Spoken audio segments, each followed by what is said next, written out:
Buenas tardes, sean muy bienvenidas todas las personas que nos acompañan. Por acá, por Santo Domingo, queremos decir buenas noches porque está lloviendo mucho. Es un día especial hoy porque por primera vez estoy de camino a la casa, un amplio entaponamiento de la ciudad por la lluvia. Pero aquí estamos, sean muy bienvenidos. Seguimos trabajando a favor de la salud mental. Justamente regreso con unas compañeras, estuvimos en una actividad de Educa, donde estuvimos trabajando la prevención del uso problemático de sustancias en las escuelas con muchos docentes, más de 700 docentes estuvimos trabajando a favor de la prevención. Pues recordamos que estas actividades se hacen en el marco de la campaña Viva la vida, yo cuido mi salud mental. Una experiencia que Casa Abierta ha venido realizando por muchos años, campañas de prevención en este sentido. Hoy, un día muy especial, vamos a tener dos grandes expositoras de la ciudad de Santiago. Antes de recordar, ¿verdad?, que estamos en un mes de la familia, es un mes con muchos motivos. El mes de la familia, que hemos trabajado lo que es la masculinidad positiva, hemos trabajado la ruptura familiar y hoy vamos a trabajar sobre violencia, que se cumple justamente se conmemora el 25 de este mes. Vamos también en el marco del Día de la Niñez, el Día Mundial de la Niñez, que es el próximo lunes 20, y también ese mismo día también se cumplen 34 años de lo que es la elaboración, la promulgación de la Convención de los Derechos de la Niñez. Así que muchos motivos para trabajar este tema. Sabemos que en el día de hoy con estas dos expertas, pues vamos a salir bien informados y que vamos a hacer una buena reflexión en cuanto a lo que es la ruta crítica de víctimas de violencia. Tenemos dos personas, la magistrada Gralislendi Núñez, que es la directora de la Unidad de Violencia de Género, Intrafamiliar y Delitos Sexuales de la Fiscalía de Santiago, y la otra parte, la otra cara, vamos a tener una visión completa desde lo que es ya de la parte de la unidad de violencia, de la parte como magistrada, pero vamos a tener la otra parte que es la psicóloga. nuestra estimada Rosa, que ha sido parte del equipo de Casa Abierta, terapeuta familiar, terapeuta de la Unidad de Violencia de Género, Intrafamiliar y Delitos Sexuales de la Fiscalía de Santiago. Así que tenemos estas dos visiones de esta problemática, de personas que el día a día están trabajando en esta ruta crítica de personas víctimas de violencia. Muchas gracias a las dos y sean muy bienvenidas. Vamos a comenzar con la magistrada Glarilendi Núñez. Muy bienvenida. Adelante, Glarilendi. Muchísimas gracias, Casa Abierta, por la invitación. Para nosotros, desde la Unidad de Atención a la Violencia Intrafamiliar, es un placer acompañarle en esta tarde, en esta experiencia, si así lo podríamos llamar, tanto en la parte de las rutas críticas de las víctimas del sistema de atención a la violencia de género, así como también en la parte de los factores psicológicos y la parte que más adelante Rosa le tiene preparada para compartirle. Díganme si la imagen se ve bien, cómo está el sonido para que iniciemos. Sí se oye bien, pero tú quieres compartir algo para darte el permiso. No, si la imagen, si me escuchan y me ven, podemos iniciar. Sí, sí, sí, te ve muy hermosa. Ah, gracias. Gracias. Pues dentro de la... Ahora se fue. ¿Dónde estoy? Me fui, me ven. No. Te podemos ver, Ok, te escuchamos también. me pueden ver, perfecto. A mí se me fue la imagen, pero la estoy buscando. Perfecto. Como me han presentado, ciertamente, mi nombre es Gladys Lenny Núñez, soy la directora de la Unidad de Atención a la Violencia Intrafamiliar de Género y Delito Sexual de la Fiscalía de Santiago y vamos a compartir con ustedes tanto algunos aspectos de la violencia basada en género, así como también cuál es la ruta crítica, como le llamamos, a ese abordaje que se realiza en materia de violencia de género, de violencia contra la mujer. Podemos empezar estableciendo muy claramente cuál es la función que nosotros realizamos en el abordaje a las víctimas sobrevivientes de la violencia en este mes que se conmemora, pues el 25 de noviembre, una fecha tan conmemorativa a quienes llevamos de manera ardua la lucha en la parte de la persecución penal.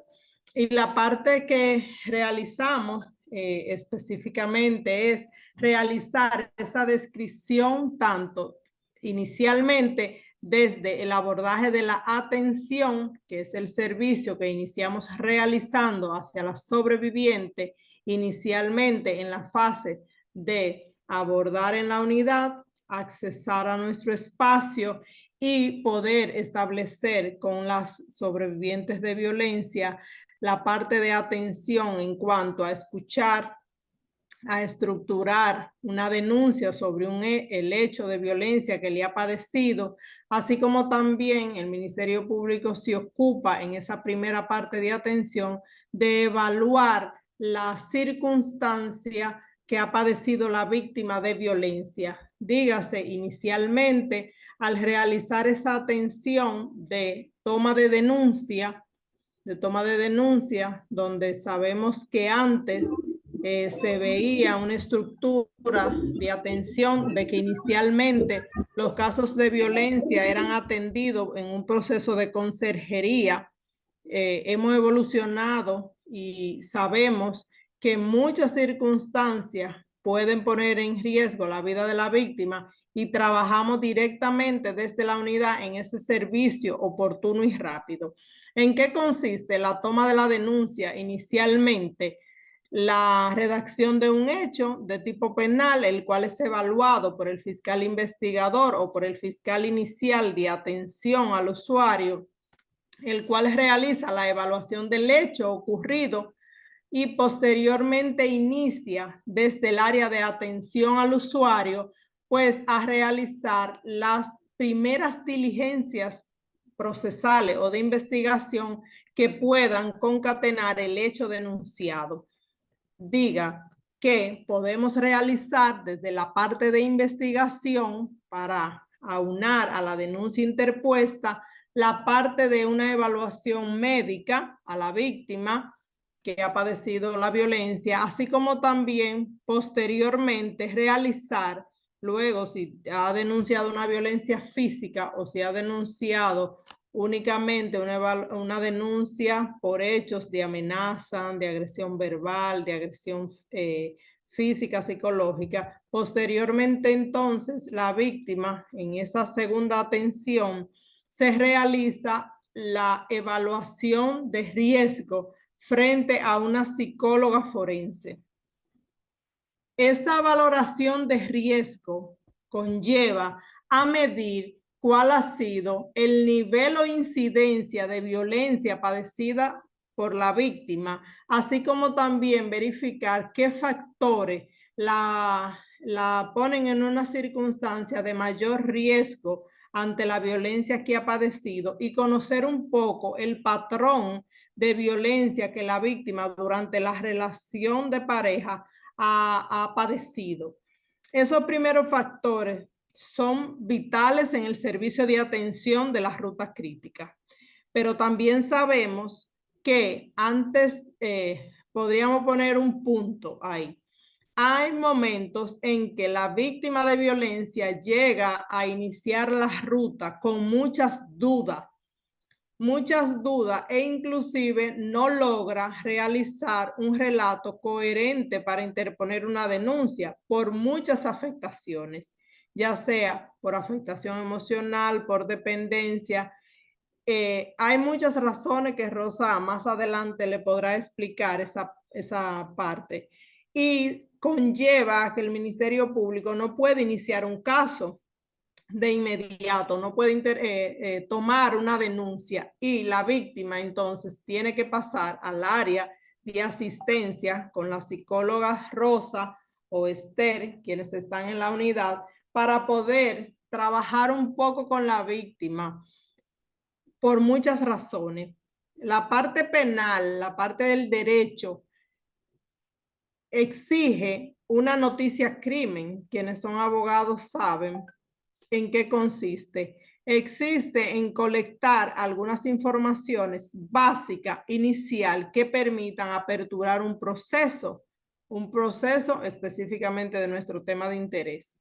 Cuando hay elementos que no se concatena una historia, un hecho de saber cuándo, cómo, a veces la víctima está muy cansada, está agotada, tiene días sin dormir, tiene situaciones de ansiedad, puede presentar taquicardia. No hay forma en que ella inicialmente pueda realizarnos ese relato que el fiscal desea para iniciar un caso. Entonces, tenemos ahí que trabajar con la víctima en el área de psicología de asistencia para poder organizar con la víctima, calmarla, para entonces luego poder trabajar con ella.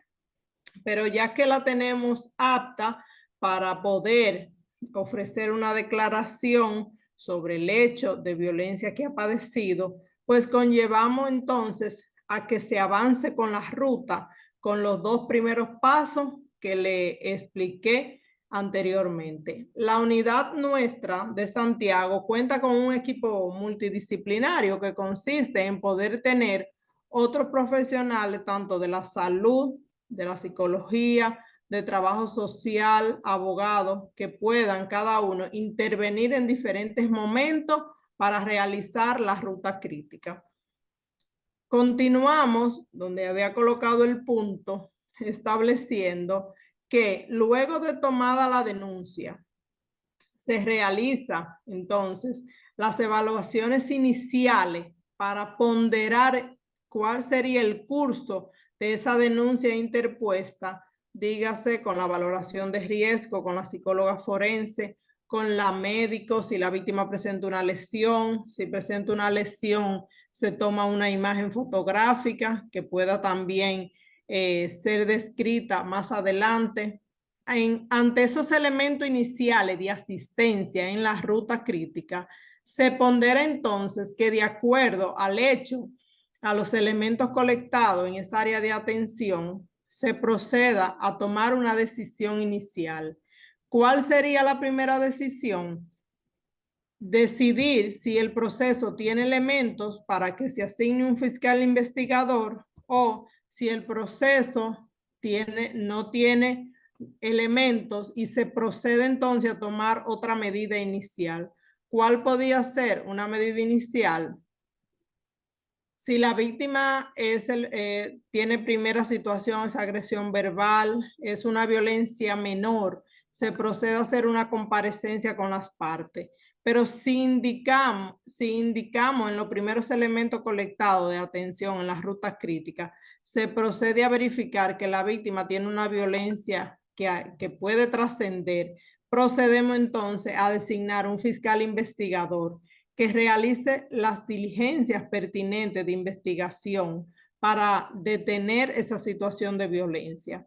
Asignado un fiscal investigador, se procede entonces a realizar varias medidas para continuar probando el hecho de violencia, así como también tomar las medidas de seguridad para la víctima, como ofrecerle casa de acogida, verificar si tiene una red de apoyo que sea sostenible para que ella realice el proceso con acompañamiento, que no esté sola, conocer cuál es la estructura de la víctima, si trabaja, si es dependiente, poder conocer características sobre el agresor.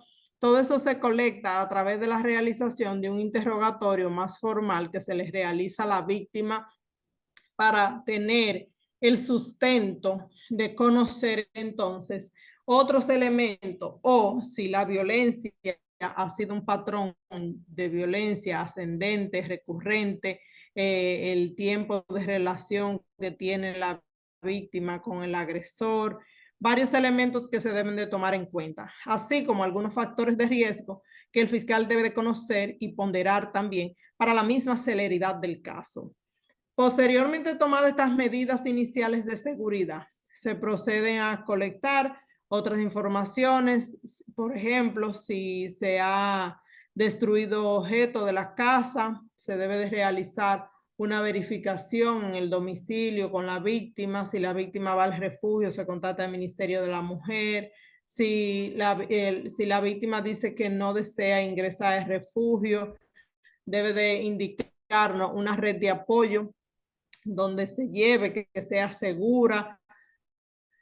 Y posteriormente el fiscal, colectada esa información, debe de decidir de inmediato las medidas de seguridad. La medida de seguridad a favor de la víctima de violencia está concebida desde una orden de protección desde el mismo espacio antes de que la víctima salga de la unidad, así como también una documentación donde la misma, si se presenta un evento, pueda pedir auxilio a la policía, así como también la solicitud de orden de arresto al juez, la cual debe ser requerida de manera inmediata. Muchas veces la víctima no cuentan con red de apoyo sostenible, pues todos sabemos que una de las cosas que el agresor va trabajando a través del tiempo es mutilar las redes de apoyo de la víctima, tanto con aislarla, con no dejarle mucha opción económica o de pensamientos sanos para ella o sus hijos menores de edad. Y eso la lleva a que muchas veces al iniciar un proceso sienten mucha duda en cuanto al ritmo de qué hacer, de qué suceder. Y tienden inclusive, mientras realizan las rutas críticas dentro de la unidad, a cambiar inclusive el discurso con respecto a la expectativa que ella tengan o al deseo por el cual han comparecido al departamento. Es por eso que tanto el Código Procesal Penal modificó y se ha establecido que la violencia basada en género es de orden público, que así debe de ser asumido y que así debe de ser perseguido desde el marco penal. También se ha dispuesto para que esa ruta crítica pues esté blindada y no esté sujeta a cambio por algún criterio que se establece a través de la Procuraduría lineamientos claros en el sistema de atención a la violencia de género, que los casos deben de ser trabajados con celeridad y con tener una decisión. Por ejemplo, las fiscales del equipo no pueden dejar los casos abiertos, sin decisión, sin definición, porque eso podría poner en un riesgo mayor a las víctimas de padecer otra situación de violencia y que pueda recibir también una situación de una violencia extrema. Por eso, dentro de las rutas críticas, los lineamientos de atención a la víctima están claramente descritos. Y uno de ellos es que tanto las medidas de seguridad deben de ser tomadas desde el momento en que se interponga la denuncia, que se apodere, así como también que deben de ser realizadas todas las diligencias oportunas y pertinentes para probar el hecho con la celeridad oportuna que amerita el caso, que amerita cada situación. Sabemos que hay casos que en ocasiones a los fiscales le atraen duda y dicen, yo siento duda por tal o cual razón y me falta tal elemento. Debe de salir, debe hacer un traslado a la comunidad. Si hay hijos menores de edad del hecho de violencia, debe entrevistarlo con la psicóloga. Debe de cumplir con esos requisitos y esos elementos que pueda demostrarse ante el tribunal cuál ha sido la cronología de la violencia que ha padecido la víctima. Dentro de las rutas críticas, en el servicio inicial de atención, nosotros contamos también con un equipo del área de trabajo social que nos permite entonces con ello también realizar abordaje en la comunidad donde se han dado los hechos, pero no siempre logramos obtener en la comunidad indicadores tanto de poder conseguir sobre un agresor o sobre una situación de violencia intrafamiliar, porque muchas veces el agresor en la calle muestra una apariencia que no es la que en la intimidad de su casa, donde él ejecuta su poder y el control que tiene sobre su pareja, muchas veces la comunidad no la conoce, no sabe su verdadera personalidad violenta. Es por eso que con el equipo de trabajo social realizamos más el trabajo de abordaje con los casos entre familia, entre padre e hijo y viceversa, y casos de hermanos, y trabajamos más en ese ambiente de la comunidad, de la convivencia entre la familia. Pero en los casos de pareja, hay elementos que a través del equipo de trabajo social son difíciles conseguir. ¿Qué si conseguimos cuando la violencia en ese patrón cíclico de su ejercicio pues ha conllevado a externarse ya a lo público, donde hay esta trascendencia de la violencia hacia lo público, hacia la comunidad, hacia los familiares, se van enterando de que esa mujer padece violencia o han tenido que mudarse de diferentes lugares y se va conociendo en esa trascendencia. Ahí sí podemos lograr colectar información a través del equipo de trabajo social. En septiembre, bueno, en los últimos 3 meses, agosto, septiembre y octubre, que hemos cerrado con datos estadísticos, nosotros hemos recibido entre 400 y 500 denuncias por cada mes. Estimo que como van los datos estadísticos, cerraríamos este año con un promedio de denuncias como el año anterior de 6,000 denuncias. Y cada mes judicializamos al juez como medida de coerción entre 80 a 100 medidas de coerción. Es un número de una gran incidencia que indica ese gran compromiso que nosotros como unidad de atención a la violencia de género de la Fiscalía tenemos en asumir los casos que día a día se nos presentan.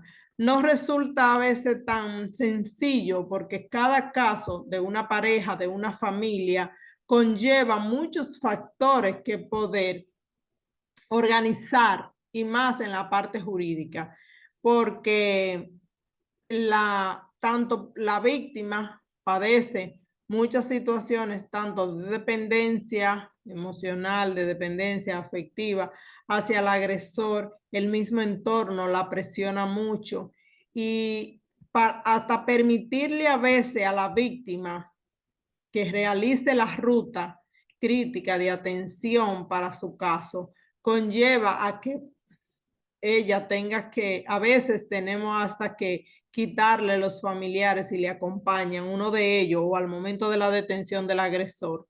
Hay que quitarlo del lado y dejarla a ella que pueda hacer la ruta lo más saludable. Porque la presión que reciben, todos sabemos que es parte de la estructura del agresor, conllevan a que la víctima se siente muy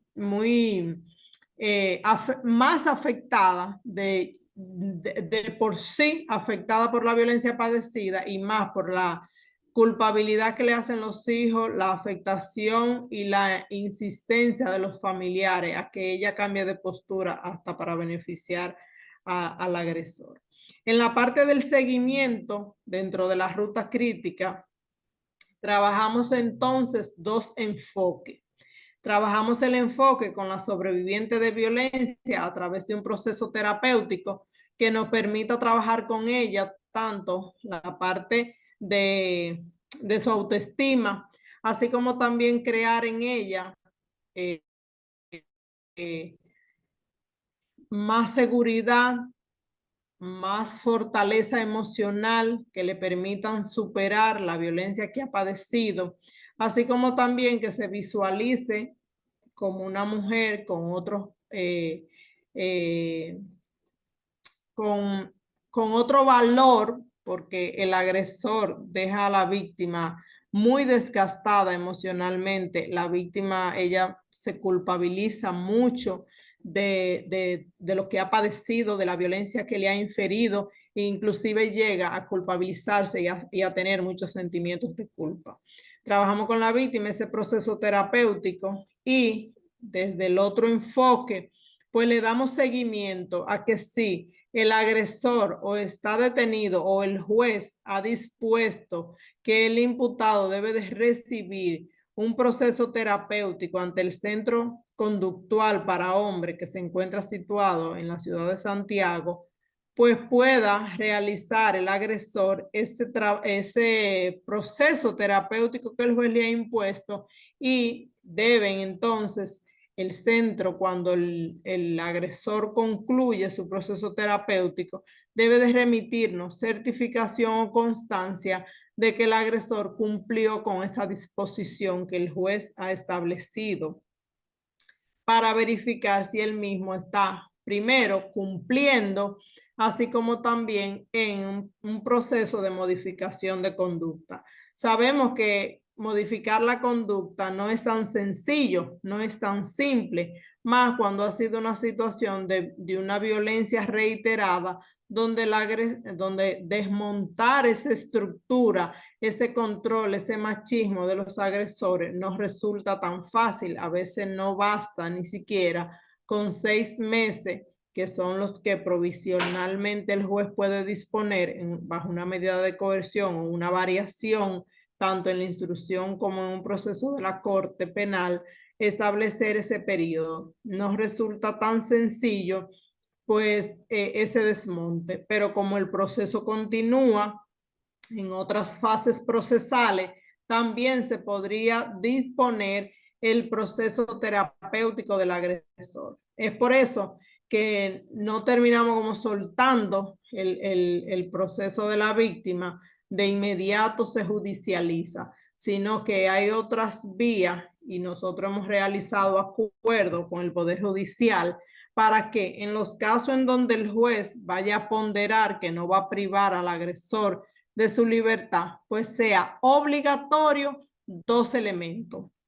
El elemento de que el agresor vaya al proceso terapéutico del centro conductual, porque nos da garantía de que como es imposición del juez, debe de cumplirlo, así como también que el juez en todos los casos donde no vaya a privar al agresor debe de dejar proveída y cubierta a la víctima de la garantía de que ella tendrá una documentación de orden de protección, como lo establece la ley 2497, que le contemple entonces que en caso de que el agresor se presente a tal distancia y ejerza una nueva acción de violencia, pues conllevaría a que se produzca una detención de inmediata del agresor, constituyendo así entonces que la violación de esa orden de protección que el juez disponga pueda ser arrestado al agresor nuevamente por violentarla. Y lógicamente la sanción pues es más drástica cuando el agresor regresa donde el juez luego de violentada esa disposición. Es por esta razón que nosotros dentro de las rutas críticas de la víctima damos ese seguimiento porque nos permite entonces tener esa garantía de, de blindar a la víctima durante un proceso de que tenga tanto una documentación o una seguridad de no tener una situación de violencia mayor. En este año, en lo que va del año, nosotros por el momento en la ciudad de Santiago tenemos 2 feminicidios. Sabemos que un feminicidio es mucho, demasiado, 2 también, pero hemos tenido años con unas situaciones muy alarmantes que nos han llevado a ser más estrictos, tener medidas más urgentes, tratar con la mayor celeridad, a darle atención a cada caso, más cuando hay alertas que así lo indican, porque entendemos que la afectación que se padece luego de la manifestación más extrema de la violencia contra la mujer, como lo es el feminicidio y toda violación a sus derechos humanos, pues debemos de ocuparnos dentro del sistema de justicia penal de dar esa atención a la víctima que así no lo requiera. Inicialmente le podría indicar que es la parte que realizamos dentro de las rutas críticas que la víctima sigue dentro de del espacio de la unidad de atención a la violencia de género. Sé que ustedes tendrán preguntas, inquietudes y Raidiri nos dirá si quedan para más adelante. Y hasta aquí llego con las explicaciones abiertas a sus inquietudes para continuar. Muchas gracias, magistrada. Creo que es mejor que tengamos la siguiente exposición y le pedimos a las personas que vayan haciendo sus preguntas para al final entonces compartirla. Así que Perfecto. pasamos con Rosa ahora, Rosa Roja. Gracias, magistrada. Gracias, gracias a Gracias a ustedes. ustedes. ¿Me escuchan bien? Yo quité la cámara porque como que se me va el internet, pero me escucho bien. Sí, te escucha bien, Rosa. Ok, bueno. Pues después de la exposición de la magistrada, pues nosotras, la verdad que agregar algunos elementos, elementos que no dejan de ser importantes. Yo sé que muchas de nosotras venimos viendo desde hace años, mucho tiempo, todo el fenómeno de la complejidad de la violencia. Sin embargo, siempre es importante para mí, cuando voy a hablar de la ruta crítica y de la violencia de nuevo, tomar en cuenta algunas complejidades de la violencia y que podamos retomar siempre sobre estos temas. Justamente esta semana, el miércoles, terminábamos una formación que damos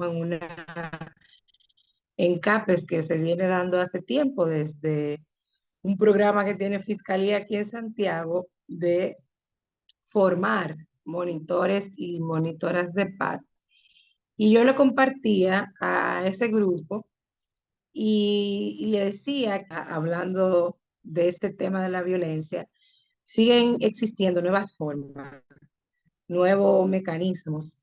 La violencia, por lo menos aquí en la ciudad de Santiago, pues sí, y justamente por el trabajo de todas y de todas las instituciones, incluyendo Casa Abierta, ¿verdad? De tantos años, pues tenemos avance, pero al final del camino vemos que no se elimina, sino que se transforma, que adquiere nuevas formas, que se adquieren nuevas formas de violencia contra la mujer. Y hablando de la ruta crítica, pues siempre es importante volver a resaltar lo que ya sabemos, que no debemos de olvidar y volver a mirar ciertas complejidades que no han desaparecido, que existen.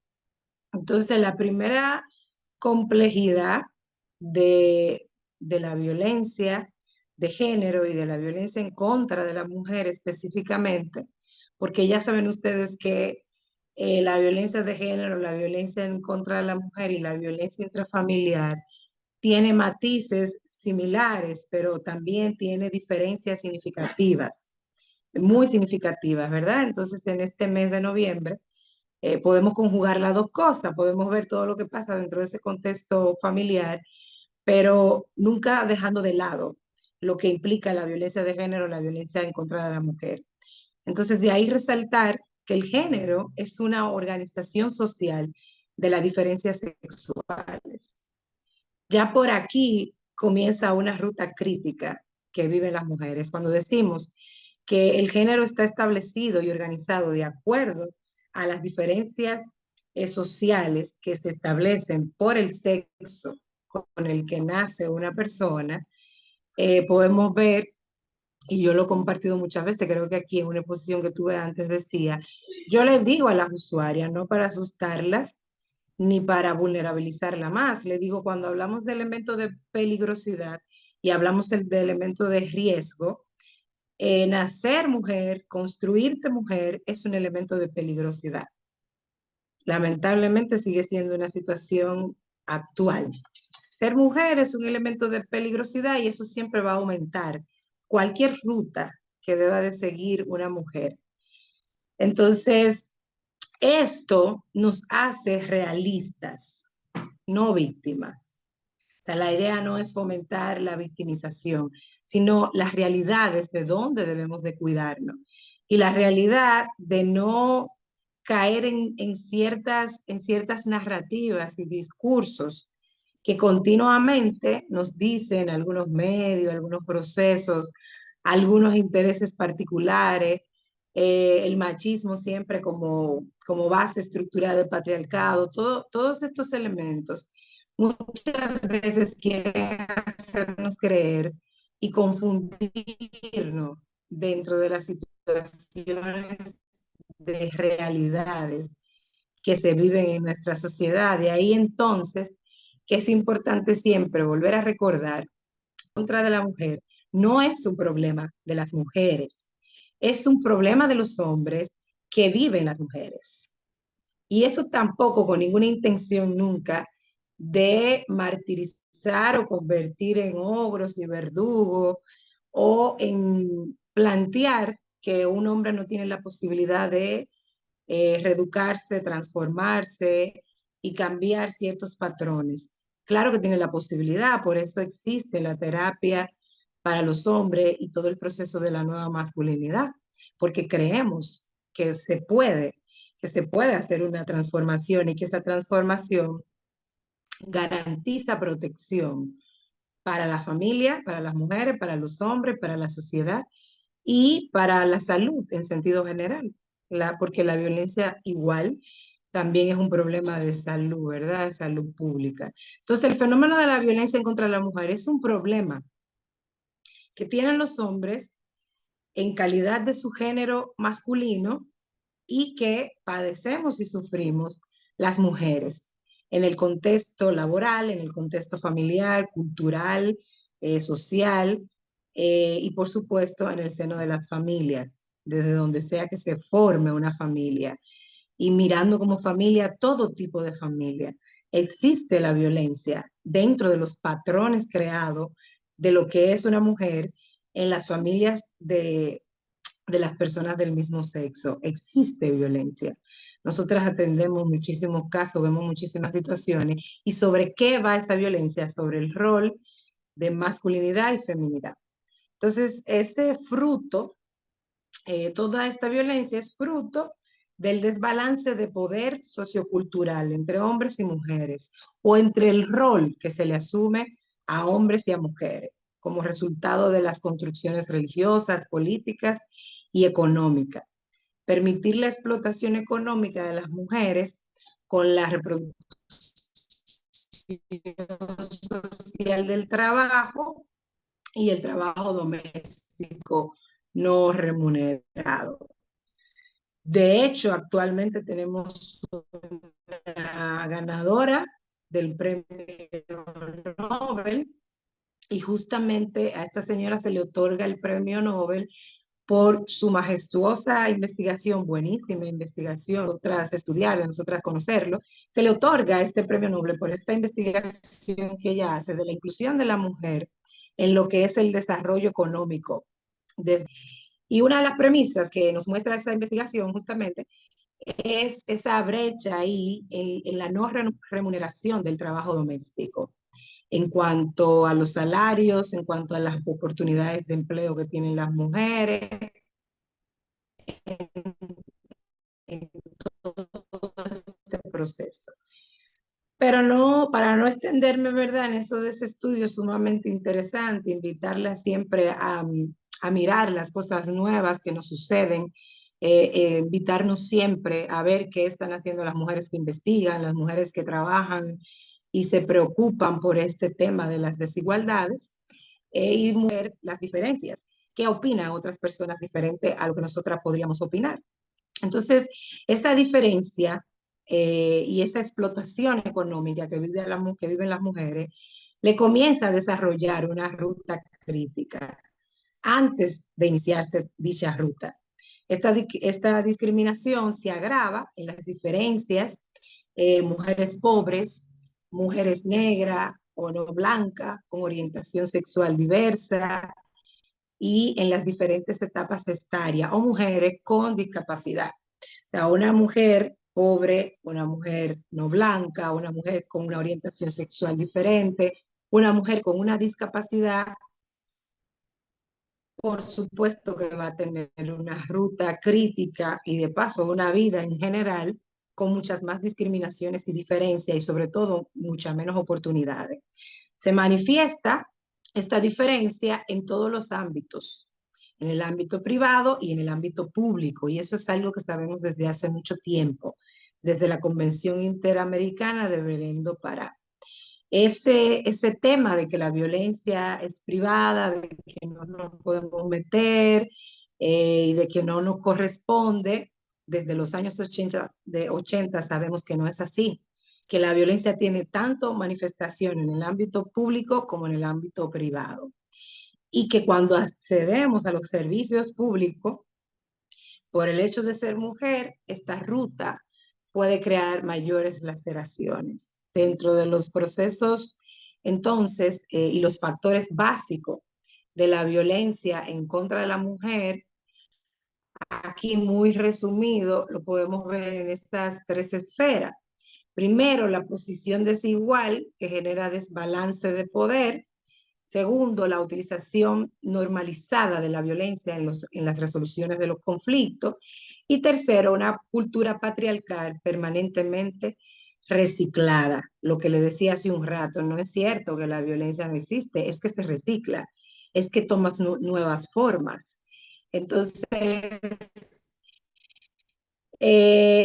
dentro de esos tres elementos, y como que para ponerlo en contexto de por qué esta ruta para la protección de su vida, para el desarrollo de su vida en las mujeres, crea tantas laceraciones. Por último, voy a decir que es muy importante entender el fenómeno de la violencia en contra de la mujer, el fenómeno de la violencia en contra de la mujer reviste tanta complejidad porque dentro de un solo caso suelen siempre converger de forma simultánea varias violencias diversas, pero que siempre están interconectadas. Y entonces hablamos de esa polivictimización, ¿no? Que tanto sufren las mujeres como las personas menores de edad. Es muy complejo, sabemos y queremos seguir diciendo y vamos a seguir diciendo que es muy complejo el fenómeno de la violencia en contra de la mujer, porque dentro de este fenómeno actúan simultáneamente, al mismo tiempo, diversas formas de violencia. Entonces,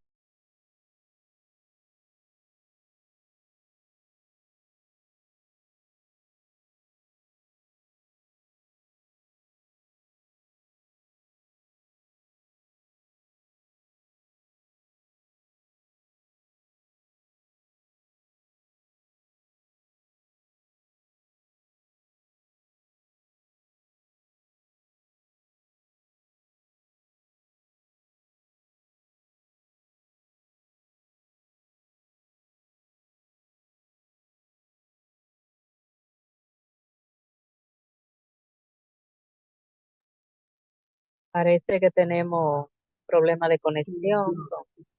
sí, ahí me escucho. Ahí sí.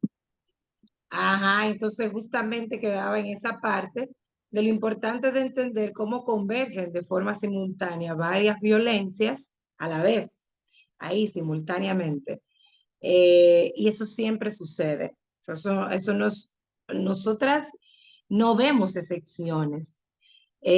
Cuando hay un caso de violencia, cada caso de violencia, en ese caso convergen diversas violencias simultáneas. Y esto, por supuesto, hace el desarrollo de esa mujer, la vida y la ruta crítica que tiene que vivir en un proceso para salir del peligro mucho más grave. Luego aquí, miren, para el año 2018, este es un dato del año 2018, para el año 2018, una media de 200 dominicanas al año mueren por ser mujer.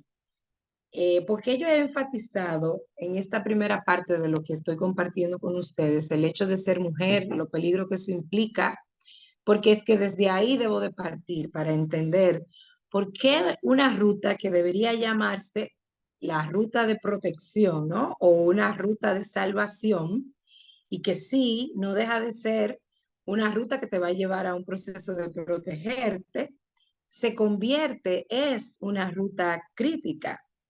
Yo le comparto siempre a las personas el decirle a las mujeres la verdad. O sea, no vas a llegar ni a la unidad, ni al Ministerio de la Mujer, ni a una instancia de salud primaria, ni a la policía, ni a la iglesia. Vas a llegar a contar tu situación de violencia y te van a buscar una alfombra roja y te van a poner en un cuarto de masaje y te van a dar café, té. Eso no sucede así. Tenemos que estar siempre clara en que es crítica esta ruta que viven. Sin embargo, no debemos de hacer énfasis en que es necesaria. ¿Cómo podemos minimizar los daños psicológicos? ¿Cómo podemos minimizar que esta ruta se convierta en más traumática? Sí, eso es parte de nuestro trabajo y es el trabajo que buscamos hacer, pero eso siempre debemos de planteárselo desde una realidad, desde la realidad de que aún aunque te pusieran en una máquina de masaje y la pusiéramos a meditar desde el primer momento y a respirar en un cuarto pintado de verde, será crítica porque hay elementos emocionales y hay elementos familiares que van a salir. La culpa, la vergüenza, la presión, las creencias limitantes van a salir y no es un proceso sencillo. Aún así, es un proceso necesario, porque este dato de que 200 mujeres en una media para el 2018 morían en la República Dominicana no es el mismo que podemos tener en la actualidad. Justamente entre el 2016 y el 2018, igual, como decía Gladys Lenny, sabemos que un feminicidio es demasiado y no debemos, y no trabajamos para que suceda así. Pero entre el 2016 y 2018, nosotros estábamos aquí en Santiago y nosotras en una situación que era desesperante, que en un solo fin de semana, ocurrieran 6 feminicidios. Entonces, el hecho de plantearnos desde la realidad, desde decir la verdad y no decir mentiras, desde aprender cada día un poco más a cómo acompañar en ese proceso de ruta crítica a nuestras mujeres, definitivamente que ha sido parte de la zapata para que estos feminicidios se disminuyan y por supuesto siempre con la ilusión, con la idea, con el compromiso de que desaparezcan. Entonces, decir la verdad es importante en este proceso de la ruta crítica. Allá en la unidad, por ejemplo, a veces las mujeres me preguntan cosas y yo tengo un tiempo trabajando allá en la unidad, pero al final del día yo no soy abogada. Y como explicaba muy bien Gladys Laney, hay procesos legales que hasta para ellas, como fiscales y como abogadas, las abogadas que trabajan allá también, que trabajan muchísimo, es un proceso, es un proceso llevarlo a cabo, es un proceso conocerlo, se lleva mucho tiempo asumir esa experiencia desde ese proceso. Y eso no es mi área y yo no estoy interesada, ¿verdad?, en aprender al dedillo nada de ese proceso. Sin embargo, la confianza que ellas establecen con nosotras como terapeutas hacen que nos pregunten cosas, que son preguntas que la única persona que te puede dar la respuesta es la fiscal. Entonces, yo no le prometo cosas a ninguna usuaria, porque eso implicaría además perder su confianza. Y a veces me preguntan cosas y yo le digo, no lo sé, tengo que hablar con la fiscal. Y esto es algo muy importante que se ha dado allá en la unidad de violencia de género. El hecho del respeto y de la comunicación asertiva y de la comunicación abierta que podemos tener nosotras como terapeutas con las fiscales hasta ahora, ¿verdad? En estos años que hemos tenido de trabajo allá, cuando queremos saber algo, cuando queremos informarnos sobre un caso, las fiscales siempre nos reciben, nos explican en qué va ese caso legalmente, cuáles son las cosas que podemos explicarle a las usuarias del proceso legal de ese caso, sobre todo en los casos de delitos sexuales que sí que se complican muchísimo y que son casos donde desde el principio pues como que acompañamos mucho a la familia y la familia tiene mucha incertidumbre. Y una también tiene mucha incertidumbre porque hay muchos casos del delito sexual que no son legítimas algunas cosas, ¿verdad? Emocionalmente hablando, pero que legalmente así es que procede y es el proceso que se debe de llevar. Entonces, uno entender eso para transmitirle a nuestras usuarias el que ellas lo puedan entender, bueno, pues ha sido parte de este trabajo y de minimizar las laceraciones que ellas puedan sentir dentro de esa ruta crítica. Bueno, hablando del escenario, ya propiamente de la ruta crítica, tenemos que esta ruta se define como una ruta crítica. ¿Por qué? Porque se presentan carencias en el acceso, en la disponibilidad y en la calidad de los servicios. Eso, eso en combinación con lo que le mencionaba hace un momentico del elemento emocional, de que aunque una persona tenga acceso, tenga disponibilidad y reciba un buen servicio, igual va a tener una laceración personal, un trauma personal. Resulta que nosotras en nuestro país, ¿verdad?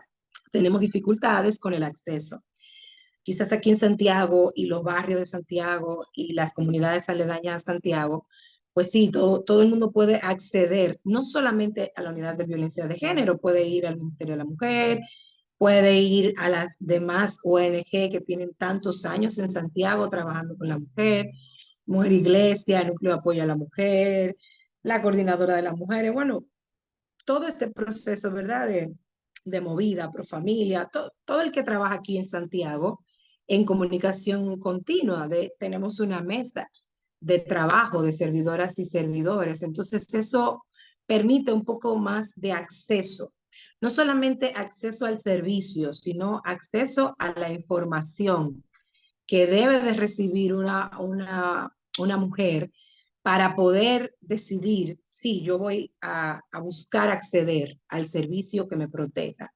La disponibilidad, entonces aquí en Santiago puedo venir fácilmente, pero tenemos mujeres en el campo, tenemos mujeres en parajes, que dentro de su contexto económico, bueno, pues definitivamente se le hace muy complicado tener 100 pesos, 200 pesos, 1000 pesos que tengan que gastar alguna para venir hacia la ciudad.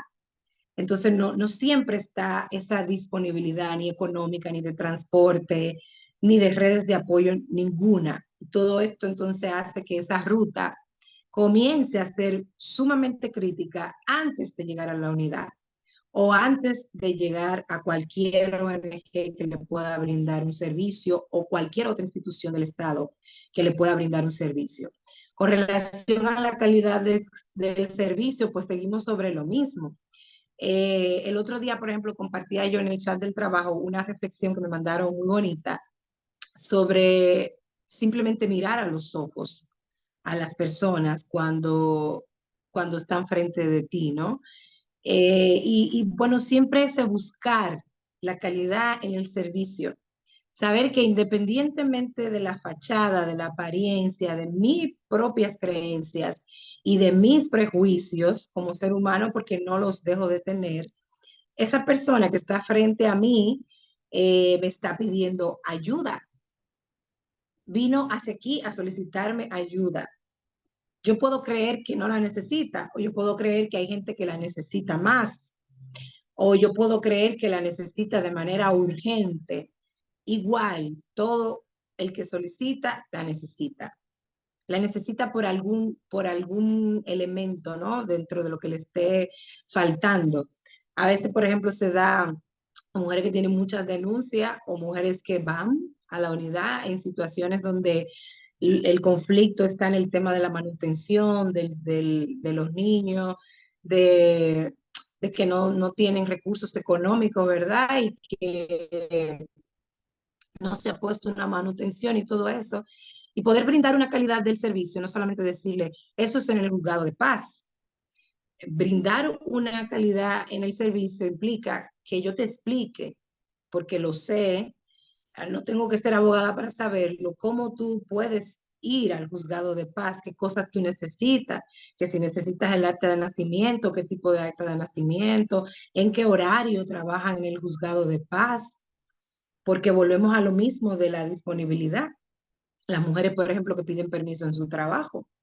Y muchas veces tenemos mujeres que nos dicen que ya yo he permitido 3 permisos, no puedo pedir más permisos porque entonces me va a botar del trabajo. Y por eso estamos también nosotras trabajando mucho o buscando trabajar mucho en las empresas y en los lugares de trabajo, para que en el lugar de trabajo se entienda que no pueden cancelar una mujer, que no deben de cancelar una mujer porque pida 25 permisos, porque es que necesita pedirlo, porque necesita ir al espacio y al lugar donde está haciendo un proceso para su protección y la de su familia.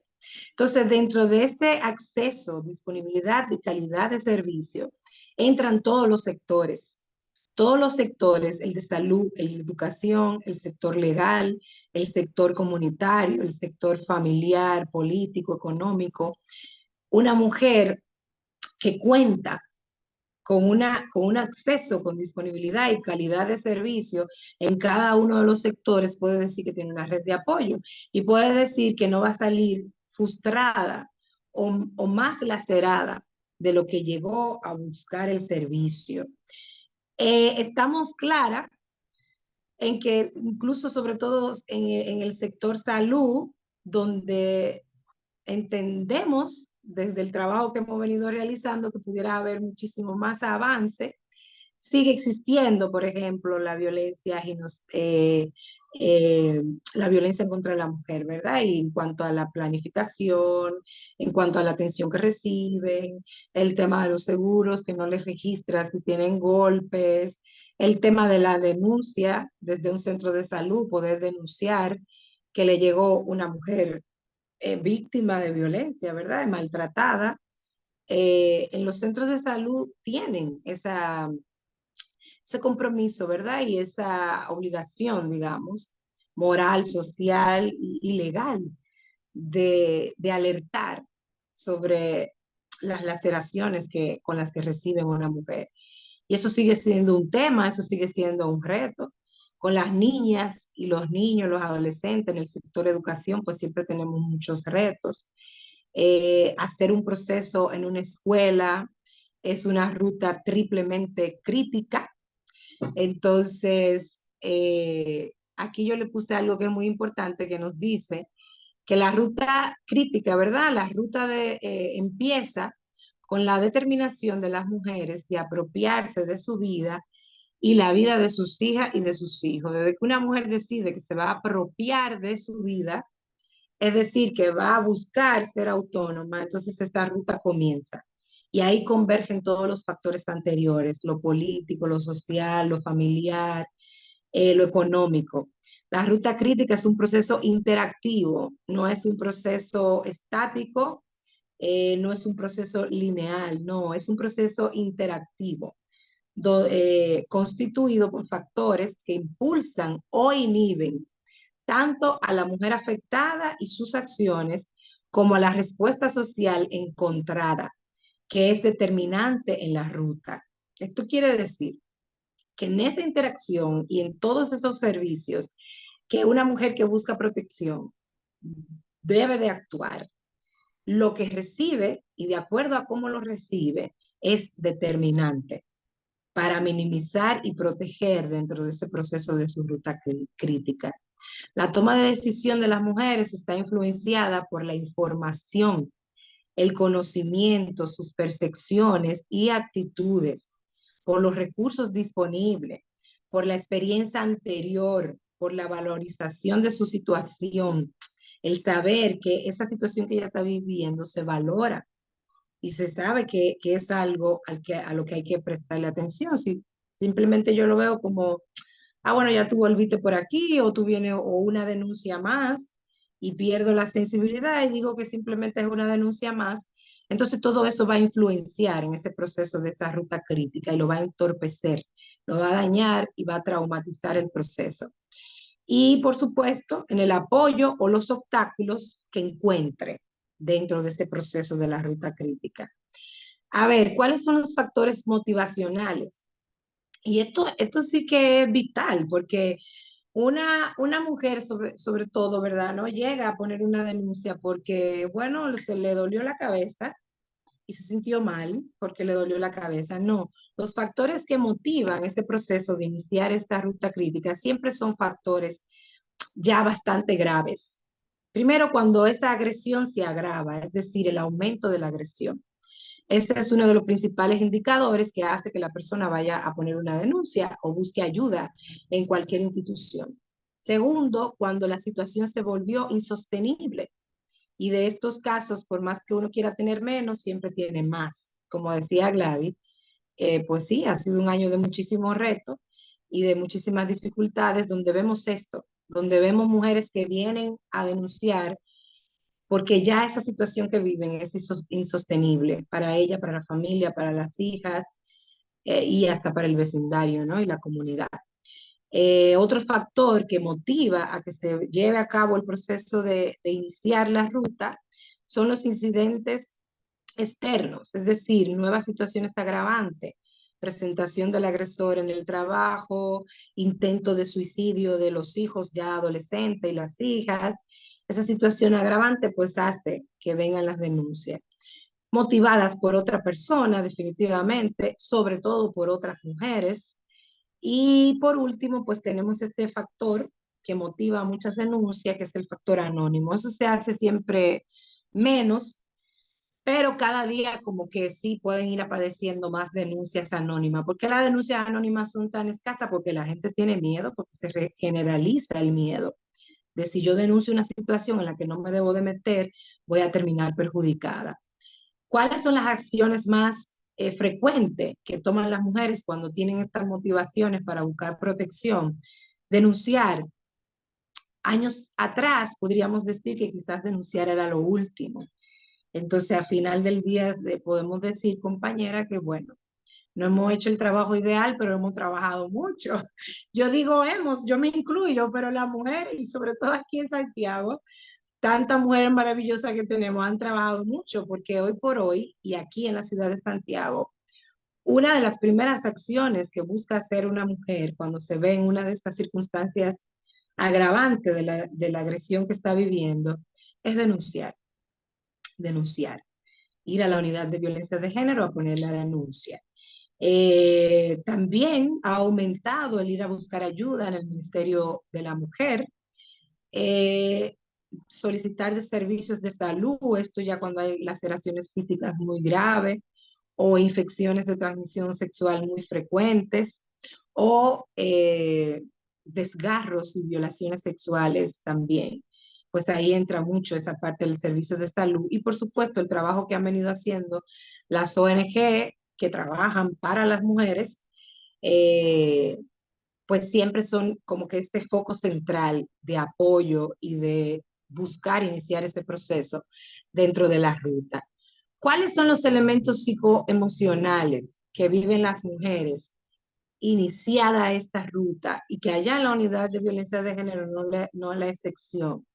Nosotros tenemos usuarias y vemos usuarias diariamente en algún nivel de depresión. ¿Y por qué yo pongo aquí la depresión de primero? Porque la depresión no es un dolor de cabeza. La depresión es una enfermedad del estado de ánimo que tiene diferentes presentaciones. Muchas veces creemos que una persona deprimida, una mujer deprimida es alguien que le falta aseo, que no tiene deseo de vivir, que está muy victimizada, que su mirada es evasiva. Sí, esta mujer también puede estar en un proceso de depresión, pero tenemos mujeres airadas que quieren darle golpe a todo el mundo, que continuamente todo lo que tú les respondes te devuelven con violencia, con agresión. Y estas mujeres también pueden estar pasando por un proceso de depresión. Y bueno, y a medida que se siga en ese ciclo de violencia, en ese proceso de agresiones, esa depresión va a aumentar. Por supuesto, tenemos el estrés postraumático. Ustedes saben que el estrés postraumático es un término que surge de la Segunda Guerra Mundial, como muchas cosas que surgieron de la Segunda Guerra Mundial. Sin embargo, hoy por hoy, y a pesar de que sí siguen existiendo guerras, el estrés post-trauma y los estudios y las investigaciones que se han hecho sobre el estrés post-trauma, el segundo grupo más estudiado para ver los síntomas, los signos y el tratamiento que deben de llevar después del estrés post-trauma son las mujeres sobrevivientes de violencia, de cualquier tipo de violencia en cualquier forma. Siguen existiendo las personas en conflictos de guerra y en segundo lugar las mujeres sobrevivientes de violencia, víctimas de violencia. Entonces, no es un término bonito, no es una moda. El estrés post-trauma es una de las implicaciones y es uno de los trastornos y de todos los signos y síntomas que más nos siguen presentando las mujeres dentro de esta ruta crítica. El otro día estaba yo con una usuaria, entonces ella estaba muy nerviosa, y yo le digo, espérame ahí 5 minutos que voy a entrar a hablar con la fiscal. Cuando yo entré, ella ya se fue. O sea, y claro, cualquiera puede decir, ah, bueno, pero Rosa, ella no quería que tú la ayudaras. No, no es que ella no quería que yo la ayudara, claro que quiere que yo la ayude. Lo que pasa es que está en una situación de estrés postraumático tan grande que no puede esperar 5 minutos. Su nivel de ansiedad, el insomnio que está viviendo, las laceraciones físicas que se le notan, el cambio de la piel, la mirada perdida, la desesperación, no le permite, y la desconfianza, por supuesto, no le permite esperar 5 minutos. Que entonces también ese es un elemento dentro de la ruta crítica que, que es un obstáculo, el tiempo en los procesos. Y yo también le vivo diciendo a las mujeres, yo les digo, miren, yo sé, sí, hay que esperar porque es que viene mucha gente y yo sé que a veces es un poco desesperante, pero entonces ahí le pongo comparaciones con otros lados, ¿verdad? Les digo, miren, en un lado tú tienes que esperar 3 meses, aquí tú tienes la garantía de que aunque hoy tú esperes varias horas, hoy se te va a atender.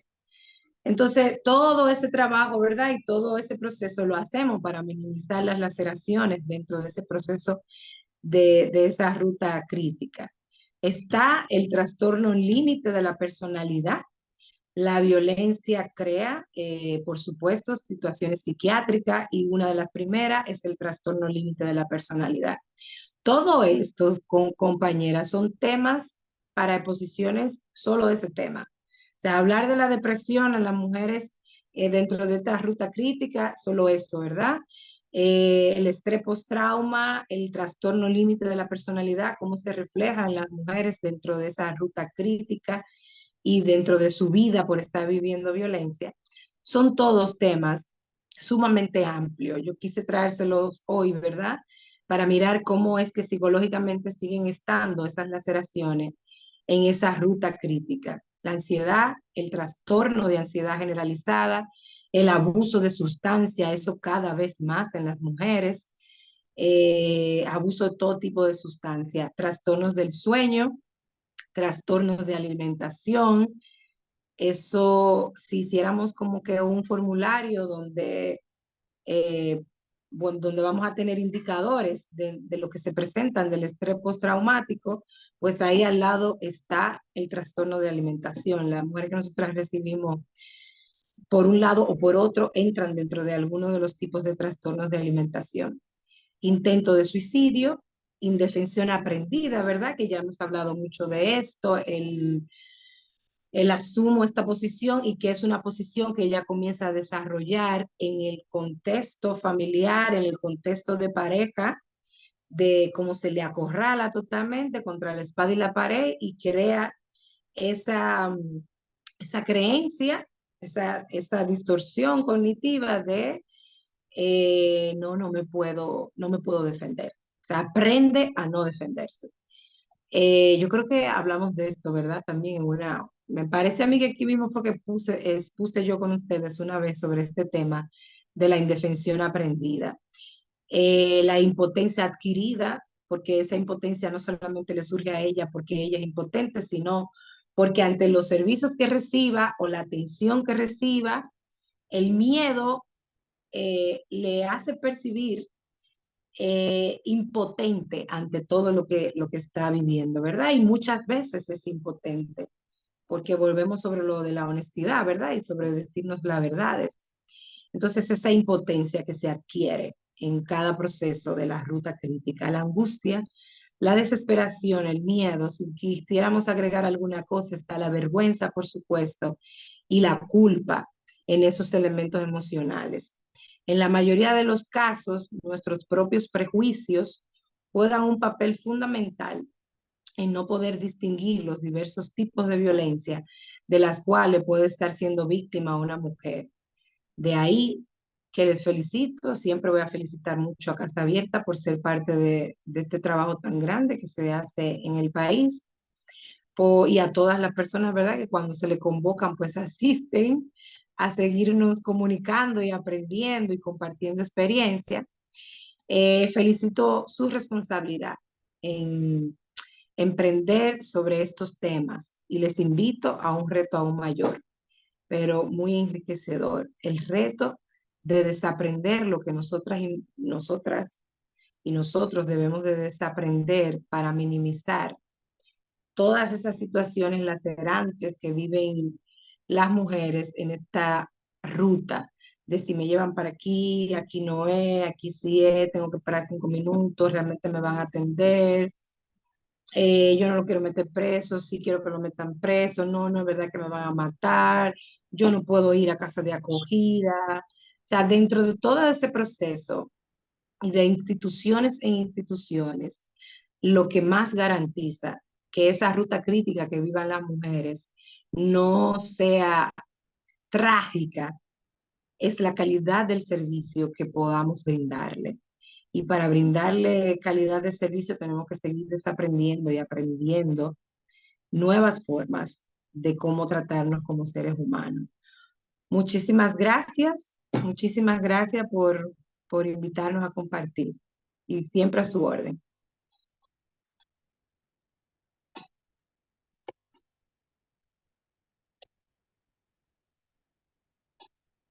Ay, mira yo, hola Joanny. Muchas gracias, Rosa, por capacitarnos aún más todavía. Y gracias, Gladys, también. Muy bueno que uno aprenda para poner a la otra persona también al tanto de las cosas. Es bueno compartir. Muchas gracias a Rosa y muchas gracias a la magistrada Gladys Lenny. Voy a estar aquí detrás de cámara. Parece que mi compañera Teresa Adames ha tenido un problema porque hoy la tecnología nos ha impactado a todas. Así que este es el momento para poder compartir un ratito con Rosa y con Gladys Lenny, sus inquietudes, sus preguntas, sus comentarios. Y a mí me da muchísima alegría, muchísimas gracias, magistrada, gracias, Rosa. Joanny, hola, qué alegría verte. Hola, estoy por aquí cogiendo un frío en Nueva York. Ay, pues está muy bueno. Ando vacacionando. Excelente. Me encanta saber que estés ahí. Claro, siempre, siempre. Tenemos que seguir esto y creando redes. Y mientras yo escuchaba a la magistrada y luego escuchaba a Rosa, decía, Dios mío, ¿cuánto necesitamos nosotros sacar, o sea, ayudar nuestras propias manos para alar al que está en el círculo, porque que solas no pueden salir? O sea, cuando te hablaba de esos 5 minutos, de que no pueden esperarlo, sí, realmente es difícil. Excelente, excelente. Gracias. Gracias, María. Muchas gracias. No sé si alguien tiene algún comentario o alguna pregunta para Rosa o para la magistrada Gladys Lenny. Mientras van pensando, hay una inquietud para la magistrada Gladys Lenny. ¿Se pudiera explicar un poco sobre por qué la violencia basada en género es de orden público? La magistrada le deja un gran abrazo y bueno, valida su compromiso siempre con todas, que se tuvo que retirar porque tiene otro compromiso. Pero, pues alguito ahí yo le puedo decir, la violencia de género es un compromiso público por las leyes de nuestro país y por los acuerdos de lo que nuestro país es mandatario. Y además, importante saber que nuestro país es de los primeros mandatarios en los acuerdos internacionales de todas las convenciones, tanto de la mujer como de la ONU, todo esto dentro de los objetivos de desarrollo del milenio al 2030.